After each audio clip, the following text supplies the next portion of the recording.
If there was one possible deflection that I could ban from existence that I'm sick to death of hearing comic book fans use, it's comic accuracy. Alright guys, welcome back. I'm GM Light, and today we're talking about the crutch, the excuse, the comic book movie fans' ultimate rebuttal to any stupid writing in a comic book movie, or just a justification for a stupid decision or bad choice. And it's a comic book. It was in the comics. I'm so sick of that stupid excuse. I cannot stand it anymore. I've been seeing it pop up a lot lately, especially in regards to the announcement of Robert Downey Jr. coming back to the MCU as Doctor Doom, and then just kind of floating around in the idea that Deadpool and Wolverine kind of negates the existence of Logan and his death, as well as Robert Downey Jr. coming back as Doctor Doom kind of negating Tony Stark's death, or at least that impact, which, as much as I really enjoyed Deadpool and Wolverine, there's no two ways around it. The emotional impact of Logan is in some way a little bit impacted by Deadpool and Wolverine, Hugh Jackman coming back, and it's not just the fact that, yeah, Logan was never touched, he still died, that version of the character we followed is still dead, but it's not about that. What Logan was Hugh Jackman saying goodbye to that role and doing it in the best possible way, the most satisfying possible way, in a grim, dark, and sad movie about Wolverine facing mortality. And no matter how you slice it, that's a little bit changed now that he is back, and he probably will come back for Secret Wars or whatever they plan to do in the big multiverse crossover. And I feel like the big excuse that they're using is, well, clearly you don't read comics.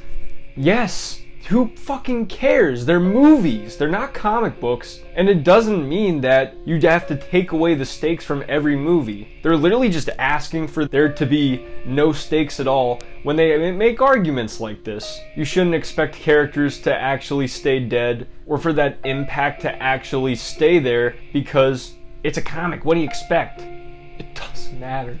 For God's sake, it doesn't matter. And then on top of it, it's just used to defend really stupid decisions. I remember that it was going on around a good bit when they announced that, the Silver Surfer was going to be played by a female.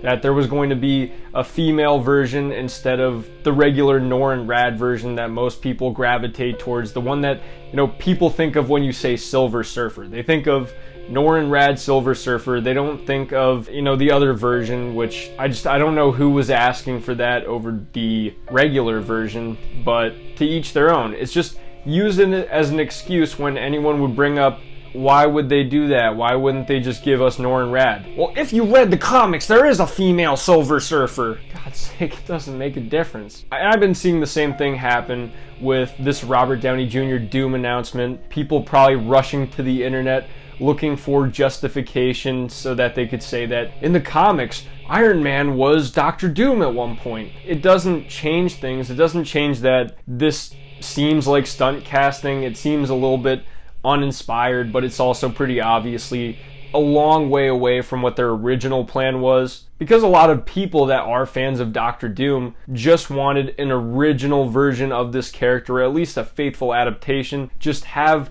Doom introduced, built up as the big bad, and that would have been cool, but they're never going to escape this Iron Man variant, evil Iron Man kind of perception that's going to be coming along with Robert Downey Jr. playing Doctor Doom. I don't exactly know how I feel about this decision, but I think I would have rather they just picked a different actor who hasn't been in the MCU, someone respectable, established, to take on this really imposing role. But I'm also seeing all these excuses of, and I saw this with the female Silver Surfer example, well, they're not the mainline Doctor Doom, they're not the mainline Silver Surfer, they're going to introduce them in the multiverse and then introduce them afterwards. They don't get that this whole multiverse gimmick, the reason that it works, in the times that it does work, is that you're seeing alternate versions of the characters that you love. It would have been interesting to see this female Silver Surfer variant or version after seeing our well-established Norrin Rad Silver Surfer that we all know and love. It would have been interesting to see this Robert Downey Jr. Doctor Doom variant if we hadn't established Doctor Doom in the MCU. But no, they're cutting straight to that, making this our introduction to these characters in the MCU. And I don't know, it might just be a lot of cope and that's why they use it, but you could defend any stupid idea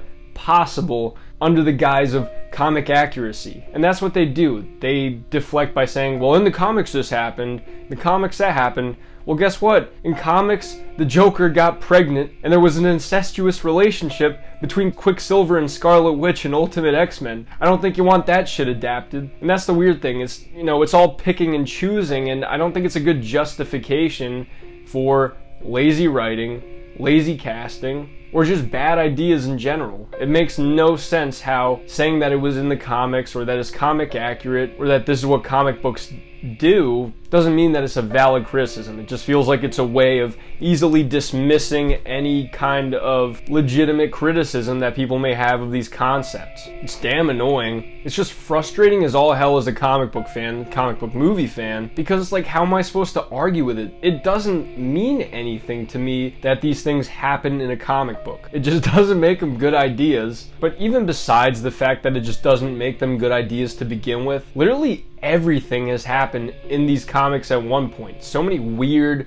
different ideas have come to fruition in these comics that you could probably justify literally anything. Under that logic, no one can complain if Captain America decided to be a Hydra soldier. You can just apply it anyway. I mean, it really doesn't make a difference, and this is something that I think just needs to be retired at this point. It doesn't matter. Nobody cares.